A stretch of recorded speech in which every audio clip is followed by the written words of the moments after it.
7 points आज आपको बता रहा हूं, याद रखिए। सबसे पहले याद रखें, जिसका लिया है उसका लौटाना है। इसको सबसे पहले याद रखें। सबसे पहली बात तो यह है कि कभी ऐसा मत सोचिए कि लोन लेकर चुकाएंगे ही नहीं। कहने में बात तो बड़ी अजीब लग रही है, लेकिन यह भी एक सच है। कुछ लोग तो मजबूरी की वजह से लोन नहीं चुका पाते, लेकिन कई लोग कलाकार हैं, शर्म को साइड में रख देते हैं। जिससे कर्ज लिया उसके आगे बहाने बनाएंगे, उसकी 2 बातें सुन लेंगे, फिर उसका फोन उठाना बंद कर देंगे। बैंक से लोन लिया है तो नोटिस से बचेंगे। इनकी इंटेंशन ही नहीं होती कर्ज चुकाने की, बस कमाने का आलस है तो लोन ले लो और ऐसी ही जिंदगी चलाते रहो। इधर का पैसा उधर, उधर का पैसा इधर। यानी बेसिकली, बुरा मत मानिए, गलत शब्दों में हरामखोर टाइप के लोग हैं। हाँ, यानी फालतू फंड में खाने वाला ऐसा पैसा जो गलत है, धर्म में जिसकी मनाही है। बाइबल में ऐसे व्यक्ति को विक्ट भी कहा गया है, यानी दुष्ट, जो कर्ज लेता है लेकिन चुकाता नहीं। अगर आप ऐसे हैं तो प्लीज हाथ जोड़ के विनती है, थोड़ी खुददारी लाइए, जिनका लिया है लौटा दीजिए। Point number 2, loan for need और डिजायर। यानी जब आप लोन लेने गए तो क्यों गए, सोचिए। क्या लोन लेना जरूरी था? इस सवाल का सिंपल सा जवाब है कि लोन लेना तभी जरूरी है जब जरूरत के लिए लिया जाए, डिजायर के लिए नहीं। रोटी कपड़ा मकान शिक्षा सेहत रोजगार, ये जरूरतें हैं। आपको कॉलेज में एडमिशन के लिए लोन लेना चाहिए तो ठीक है, लेकिन लोग फॉरेन ट्रिप के लिए लोन ले रहे हैं। पूरा का पूरा परिवार जा रहा है घूमने ईएमआई पे।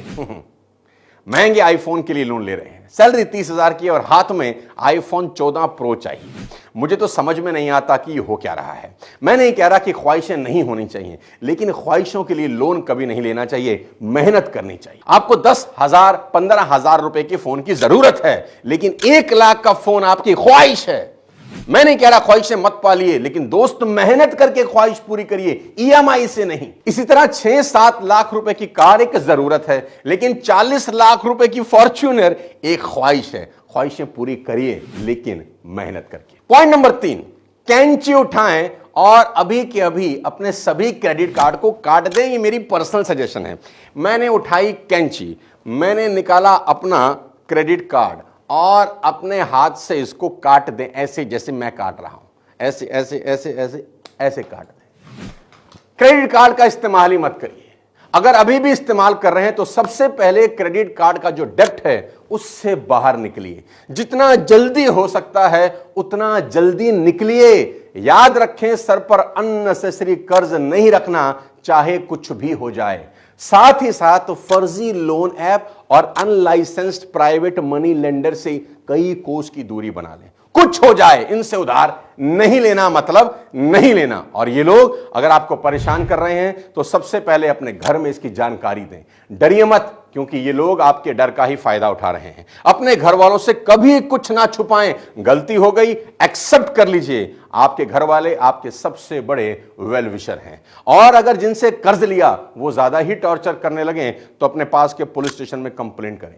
जीवन से बढ़कर कुछ नहीं होता दोस्त। गलत फैसला कभी ना लें, क्योंकि लोग कभी कभी टॉर्चर सहकर सुसाइड तक कर लेते हैं। ऐसा कभी ना करें। अपने परिवार को बिठाकर बता दें सारी की सारी बात, टेंशन खत्म हो जाएगी। पॉइंट नंबर 4 आपको बता देता हूं। बैंक लोन लेते हुए यह देखिए कि लोन आपकी सैलरी का एक मेजर हिस्सा तो नहीं खा रहा। अगर आपकी कमाई का एक बहुत बड़ा भाग लोन की ईएमआई में जा रहा हो तो ऐसा लोन कभी न लें। और आपको कभी कोई हेल्थ इमरजेंसी हो जाए तो उसके लिए एक कंटीजेंसी फंड जरूर बनाएं। बच्चों की हायर एजुकेशन के लिए और अपनी रिटायरमेंट के लिए भी सेविंग करना बहुत ज्यादा जरूरी है। यह नहीं होना चाहिए कि हर महीने सैलरी आई, प्रॉफिट आया और खत्म हो गया। कई सालों के बाद भी कोई सेविंग नहीं। बचाने की आदत डालें, कर्ज की शायद जरूरत ही ना पड़े। सैलरी या प्रॉफिट जैसे ही हो उसका एक निश्चित परसेंटेज 10% और 15% तुरंत एक दूसरे अकाउंट में ट्रांसफर कर दें, जिसको कभी हाथ ना लगाएं। आप देखेंगे कुछ सालों के बाद आपके पास एक अच्छा खासा फंड होगा। पॉइंट नंबर 5, इंपल्सिव बाइंग से हमेशा बचें। कोई चीज दिख गई, पसंद आ गई तो यह नहीं झट से खरीद लिया। जब भी अचानक कुछ खरीदने का मन करे तो 1-2 दिन थम जाएं, रुक जाएं। क्या पता तब खरीदने का मन ही ना करे और आपको अच्छा लगे कि बेकार का खर्चा नहीं किया। खरीदने का निर्णय तुरंत कभी ना लें और क्रेडिट कार्ड से तो बिल्कुल भी नहीं। पॉइंट नंबर 6, दोस्तों, अगर कभी लोन लेना भी है तो अपने फाइनेंसेस का हमेशा सही से हिसाब किताब रखें। यहां बात आती है अच्छे कर्ज की। जी हां, कर्ज अच्छा भी होता है, कुछ कर्ज अच्छे भी होते हैं जो समस्या बढ़ाते नहीं बल्कि आपकी समस्या सुलझाते हैं। अच्छा कर्ज यानी वह कर्ज जो जरूरत के लिए है, लग्जरी के लिए नहीं, और वह भी तब जब आपके पास रीपेमेंट का प्रॉपर प्लान हो। एग्जाम्पल, आपने एक प्रॉपर्टी खरीदनी है, आपको एक असेट बनाना है जिसके लिए आपको चाहिए होम लोन, और आपको यकीन है कि जितना इंटरेस्ट मैं पे करूंगा प्रॉपर्टी का वैल्यू एप्रिसिएशन उससे कहीं ज्यादा होगा, तो जरूर लीजिए। अगर आपको अपना बिजनेस एक्सपेंड करना है और आपको यकीन है कि बिजनेस बढ़ने से मैं आराम से इंटरेस्ट और मूल पैसा चुका दूंगा, तो जरूर लीजिए। अगर अपने बच्चों की हायर एजुकेशन के लिए लोन लेना है, जरूर लीजिए। कुछ दाग अच्छे भी होते हैं। पॉइंट नंबर 7, सबसे आखिरी में, बहुत ध्यान से सुनिए। लोन आपको केवल फाइनेंशियली हर्ट नहीं करता बल्कि यह आपकी लाइफ पर एक बहुत मेजर इंपैक्ट डाल सकता है। आपकी मेंटल हेल्थ से लेकर आपकी लाइफ के डिसीजंस तक।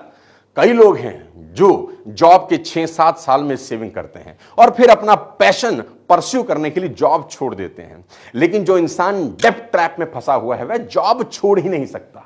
कंपनी को भी पता है कि यही कहीं जाने वाला नहीं है, इसकी किस्तें बंधी हुई हैं, उसको खूब खूब खूब निचोड़ा जाता है, 15-16 घंटे काम कराया जाता है। इस चक्रव्यूह से आप निकल ही नहीं पा रहे और अचानक रिसेशन आया, जॉब छूट गई, सबसे बुरा हाल हुआ। यह लाखों लोगों की सच्ची कहानी है। साथियों, कोई और आपको कंट्रोल में रखे इससे बेहतर है कि आप खुद को कंट्रोल में रखें।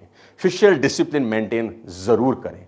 बाकी प्रॉब्लम्स पर तो मैं आपको कह सकता हूं कि पॉजिटिव सोचो, अच्छा सोचो, लेकिन लोन डेब्ट ट्रैप एक ऐसी प्रॉब्लम है जो पॉजिटिव सोच से बदलने वाली नहीं। ये एक बहुत रियल प्रॉब्लम है। इसलिए कर्ज के जाल में कभी ना फंसें। बड़े सपने जरूर देखें पर उतनी ही मेहनत भी करें। बिना मेहनत के रातों रात अमीर होने और दिखने के ख्वाब ना देखें।